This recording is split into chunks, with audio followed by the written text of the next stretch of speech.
힐링 가족 여러분 안녕하세요. 24년 12월 14일 토요일 미국 증시 브리핑입니다. 반도체 지수가 급등했지만 주요 주가 지수가 롤러코스터 장세를 보이면서 뉴욕 증시는 오늘 혼조세로 마감했습니다.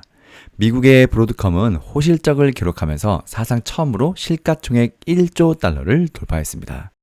다우지수는 전장보다 0.2% 내린 43,828의 거래를 마감했고요. S&P 500 지수는 전장보다 0%, 그러니까 0.16포인트 아주 조금이요. 내린 6,051을 기록했고, 나스닥 종합지수는 0.12% 오른 19,926에 장을 마쳤습니다. 또한 나스닥 100 지수는 0.75% 상승한 21,777을 기록했고, 러셀 2000 지수는 0.7% 하락한 2344를 기록했습니다. 필라델피아 반도체는 3.36% 상승해서 5149를 기록했고, 이번에 새로 시작한 AI 반도체 지수는 4.74% 상승한 1164로 마감했습니다. 시카고 옵션 거래소 변동성 지수 VIX 지수는 0.79% 하락한 13.81로 안정권에 들어섰습니다. 이번 주 증시 마감했습니다. 한 주 동안 S&P 500 지수는 0.64% 하락했고, 다우지수는 1.82% 하락했으며, 나스닥 종합지수는 0.34% 상승, 필라델피아 반도체 지수는 1.58% 상승했고, AI 반도체 지수는 2.45% 상승했습니다. 러셀 2000 지수는 2.58% 하락했습니다. 현재 환율은 달러당 1,436원이며 이날 기준으로 미국 증시 상위 50종목에 대한 보관금액 총액은 124조 8,431억 원으로 이전 집계일 대비 1조 5,508억 원 감소했습니다. 급등 흐름을 탄 반도체 업종과는 달리 주요 주가 지수는 변동성 끝에 보합권에서 혼조세로 마감했습니다. 나스닥 지수는 장중에 0.8%까지 오르다가 다시 마이너스 0.43% 하락까지 롤러코스터 장세를 보였고요. 반면 핵심 기술주 지수인 나스닥 100 주요 지수는 이날 가장 높은 상승률을 기록해서 눈길을 끌었습니다. 뉴욕 증시는 전반적으로 하락세에 접어든 모양입니다. 다우지수 최대 종목 30개가 6주 연속 하락해서 지난 4월 이래 가장 길게 하락했고요. 이날 하락으로 7거래일 연속 하락세를 기록했습니다. 이 7거래일 연속 하락세는 2020년 이후 가장 긴 하락세를 찍었습니다. 매그니피센트 7의 등락률 봅니다. 애플 0.07% 소폭 상승했고요. 마이크로소프트는 0.51% 하락했습니다. 엔비디아는 2.25% 하락했고, 아마존은 0.66% 하락, 구글 알파벳은 1.11% 하락했고, 메타는 1.66% 하락했습니다. 테슬라는 무려 오늘도 4.34% 상승했습니다. 주요 지수들이 혼조세를 보인 반면에 미국 반도체 기업 브로드컴의 호실적으로 주가가 급등하면서 반도체주 전반에는 열기가 확산됐습니다. 브로드컴은 이날 장중에 주가가 24% 이상 급등하면서 시가총액이 사상 처음으로 1조 달러를 넘었습니다. 브로드컴의 초강세에 반도체주들이 랠리에 동참하면서 필라델피아 반도체 지수는 3% 넘게 급등했고요. 엔비디아와 AMD는 2% 넘게 하락했습니다.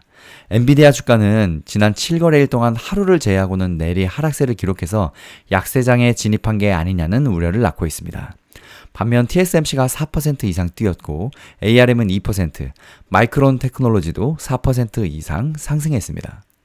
특히 테슬라는 도널드 트럼프 미국 대통령 당선인의 인수위가 자동차 충돌 보고 요건을 종료하도록 트럼프에게 권고했다는 소식을 호재로 인식했습니다. 반면 우량주와 전통산업군의 주식들은 대체로 보합권에 머물렀습니다. 업종별로 보면 기술과 유틸리티, 임의 소비재만 올랐고 커뮤니케이션 서비스는 1% 넘게 하락했고 나머지들도 하락했습니다.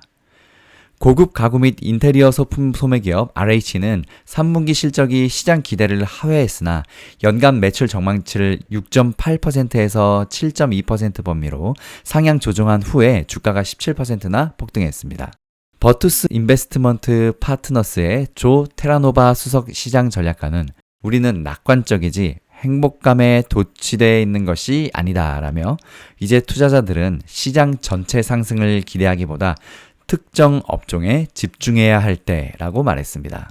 인프라스트럭처 캐피털 어드바이저스의 제이 해트필드 최고 경영자는 우리는 박스권에 갇혀 있다며 나스닥은 시장 수익률 상회, 소형주는 하회, 다우는 총매제가 생길 때까지 하회일 것으로 본다고 말했습니다. 이날 발표된 11월 미국 수입 물가 지수는 전월 대비 0.1% 상승한 것으로 나타났습니다. 지난 10월 수치도 0.1% 상승으로 하향 조정됨에 따라서 수입 물가는 2달 연속 완만한 상승세를 보였습니다. 시카고 삼쿵거래소 페드워치2에 따르면 연방기금 금리 선물시장에서 12월 기준금리가 동결될 확률은 무려 2.9%까지 떨어졌습니다. 반면 금리가 인하될 확률은 97%까지 올라갔었습니다. 이렇게 월가의 투자자들은 연준이 내주 금리를 25bp 추가 인하할 것으로 보고 있지만 매파적 인하 시그널을 낼 것으로 예상하고 있습니다. 내년 연준의 금리 인하가 2차례 정도만 이뤄질 것으로 보고 있고, 이는 지난 9월 연준이 제시한 점도표에서 4차례의 인하를 가리킨 것보다 대폭 후퇴한 수준입니다. BMO 캐피털 마켓의 금리 전략가 이안 링켄은 시장은 매파적 인하로 특징 지어질 가능성이 높은 연준의 또 다른 움직임에 대비하고 있다고 언급했습니다. 미국 달러화는 강보합으로 마감했습니다. 인베스팅닷컴에 따르면 주요 6개 통화 대비 달러 가치를 보여주는 달러 인덱스는 전거래일보다 0.02% 오른 106.67을 기록했습니다. 기름값 봅니다.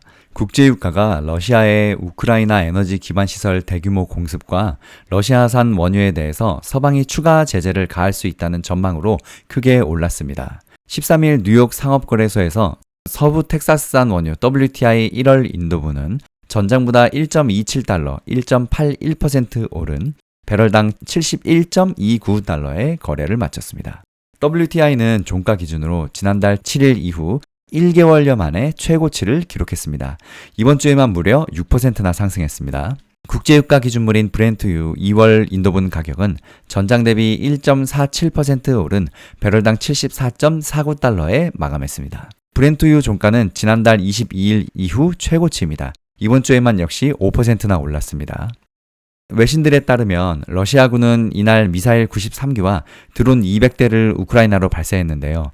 블라디미르 젤렌스키 우크라이나 대통령은 텔레그램을 통해 서방국이 지원한 F-16 전투기가 격추한 미사일 11기를 포함해서 81발의 미사일을 격추했다고 전했습니다.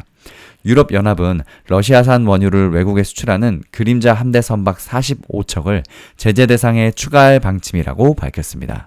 미국도 역시 같은 방식을 고려 중인 것으로 알려져 있습니다.